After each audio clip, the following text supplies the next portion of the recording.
How is everybody doing? I'm going to take a look at my pedal collection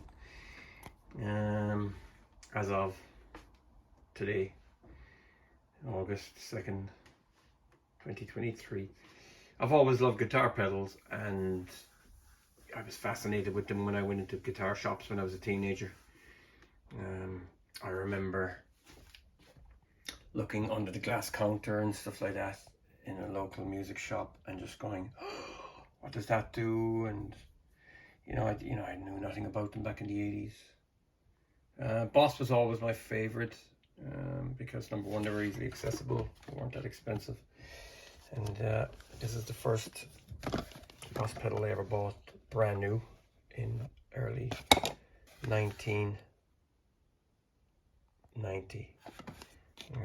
Now, that's not 100% true, because actually in October '89 I did buy a Boss CE3 used, but I painted it in 1993 and destroyed it and sold it, and then I got another one eventually. Yeah, so technically, yeah, this was the first one I ever bought brand new, the DS1. And I was amazed. But since then, I've collected quite a few, and I must have over 60. Some nice ones. Yeah. Some not so nice ones. But overall, I have a pretty good collection. It's a 1983 I found, really cheap, in a pawn shop. Yeah, love them. Boss are really cool. Probably, I won't say they're the best, but they're definitely the best construction and some of the best sounding. All their pedals, don't do it for me. I don't really collect, a lot of the modern digital stuff. But these Fender pedals are worth a bit now as well. I got them at a novelty value, and I think they're really cool. But again, they're Cosm technology and stuff. My original DD3, which I've had for 30 years almost. Yeah, so that's the Boss. Some are in the boxes here as well. Yeah, so loads and loads. Moving up to the top there, we've got some Maxon Ibanez. Yeah, that's an OD9 Pro Plus. The Turbo Tube Screamer. That's the Maxon OD9 Tube Screamer. Sonic Distortion, that's an original from the 80s. This is the Super Metal. Absolutely love that pedal. It sounds fantastic. It's a reissue. This is another Maxon AD chorus pedal. That's an 80s model. This is an 80s one from the 80s. And you've got some MXR. These are quite cheap. Very, very cheap. He minds these. These are quite cheap, MXR, you know what I mean? You always see them used. They don't have great second-hand value. This one here, La Machine, that's expensive. It's a very noisy fuzz pedal. Some boxes from the MXRs. This is the first one I ever bought, actually, in late 1987, an Arion Overdrive, and these aren't the right knobs and stuff like that, but yeah, the original ones are terrible. They fall off. DOD, I don't really collect them. I sold all my DOD stuff. Yeah, they're okay. There's some Yamaha pedals under the guitar straps here. The 10 and 20M series. Yeah, they're unusual. Yeah,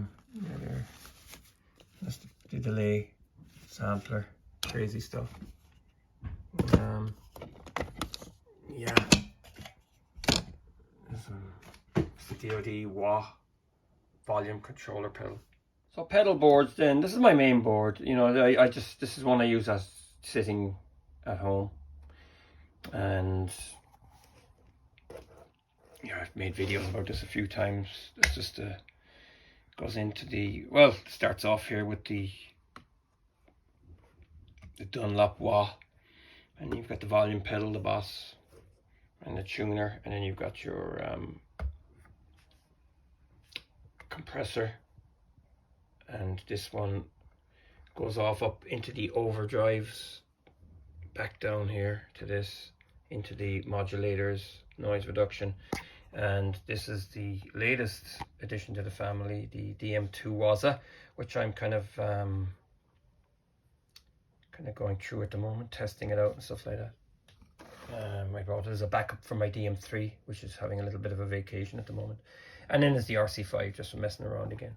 And oh yeah, we've got the I like this, I really do like it. If you've got no reverb on an amp, the bass breaker doesn't have a reverb. Not the lower, the smaller models don't have a reverb, so this one is ideal, and it's been there for a few years. It's the Dunlop board, I guess, or the DMXR board.